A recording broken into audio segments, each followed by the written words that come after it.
Assalamualaikum sahabat semuanya.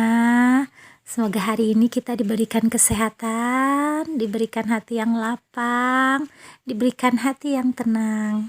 Bagi yang sedang menghadapi kerikil kecil maupun batu sandungan yang besar, kamu orang terkuat. Karena Allah memberikan ujian kepada yang bisa menanggungnya. Hebat, kuatkan pundakmu untuk menahannya. Kata-kata manis untuk hari ini adalah kebiasaan baik sebaiknya memang harus dibiasakan. Begitu pula dengan kedisiplinan, yang lebih tepat sederhananya adalah mengarahkan tingkah laku anak, membentuk kebiasaan anak yang tadinya anak terlalu candu bermain HP sehingga mengganggu aktivitasnya, baik tidurnya menjadi kurang, waktu bermain sosialisasinya menjadi kurang, badannya keaktifannya kurang, bahkan makannya pun tidak teratur, ataupun hal-hal lain yang membuat kita khawatir dari mereka penggunaan HP. Nah, yang harus kita sadari pertama adalah untuk merubah itu ada namanya proses. Proses itu sama seperti menyapih. Dari bayi yang membutuhkan makanan itu kan dia menyapih. Nah, dalam waktu tenggang menyapih itu ibunya kuat, keluarganya harus kuat, anaknya pun harus kuat menahannya. Tapi kita lihat ternyata banyak yang berhasil bisa menyapih dari transisi bayi untuk menuju makan yang itu dia bisa melepaskan. Nah, sama seperti ini juga, selama kita bertekad bahwa kita sebagai orang tua, tugas dan fungsi utama kita adalah mengarahkan anak kita. Dalam mengarahkan dan memberikan informasi yang benar kepada anak, biasakan ya bun, ayah, bahkan yang mau jadi calon ayah dan bunda, gunakan frekuensi bahasa yang rendah. Jangan sampai telinga anak ataupun kuping anak, bahkan jiwa anak kaget mendengar perkataan kita.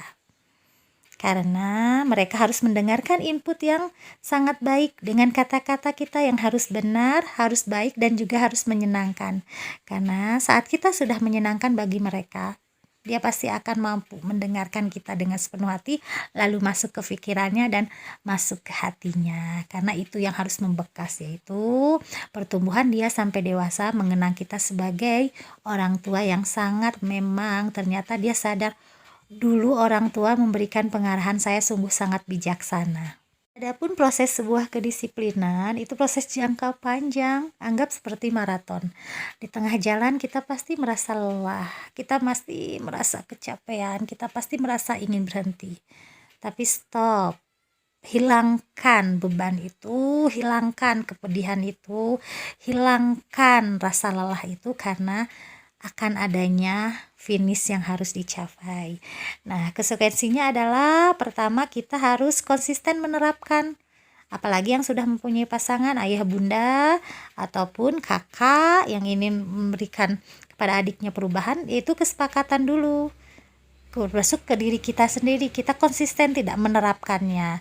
Jangan di tengah jalan kita yang lembek, kita yang loyo, kita sendiri yang merubah peraturan itu. Kedua adalah kita harus mampu mengendalikan emosi diri kita sendiri, karena itu tujuannya jangka panjang. Jadi jangan sampai merusak jiwa anak dengan bentakan, dengan teriakan, atau bahkan dengan emosi kita yang kita merasa ternyata kita bukan hanya mengajarkan, tapi kita hanya ingin melampiaskan saja emosi kita.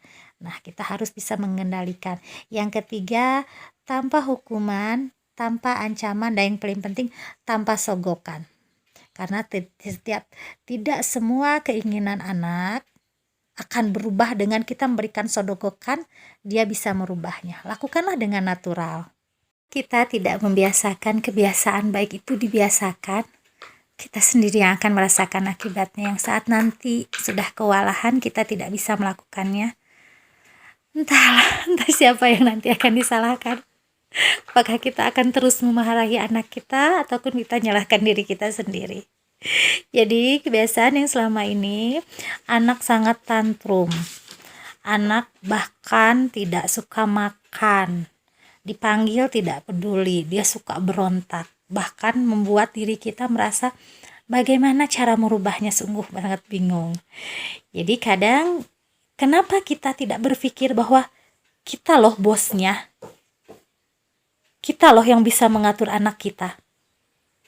Kenapa kita tidak ambil saja HP-nya, kita sembunyikan HP-nya, jangan diisi pulsa lagi, jangan diisi lagi kuota, Tapi kadang kita mengatakan ke diri kita, itu sudah tidak bisa saya lakukan. Kenapa kita tidak bisa melakukannya? Karena tantrum anak pasti akan meledak-ledak. Bahkan dia sekarang, saya sering melihat sekarang, karena saya sering berhadapan dengan anak usia dini dan ibu-ibu yang sering ini ke saya. Bahkan ibunya suka dicambak rambutnya. Wah, ibunya ditendang sampai istilahnya sesuatu yang saya sendiri kaget. Masya Allah, kok bisa ya seorang anak melakukan ke ibunya? Ternyata ibunya hanya diam saja, bahkan mengatakan, adek jangan, ibu sakit, adek. Jadi kok saya merasa malah ibunya yang lemah. Kenapa ya seperti itu? Ternyata setelah saya perhatikan, yang jadi bosnya tuh anaknya, bukan orang tuanya. Jadi sekarang rubah dulu, kitalah bosnya, kitalah yang bisa mengaturnya. Karena yang pertama memberikan HP kita, yang memberikan isi kuota kepada HP itu untuk anak kita, yang memberikan kesempatan bahkan dari awal tidak membatasi anak kita penggunaan HP adalah kita. Jadi siapa yang mengakhirinya? Ya harus kita juga.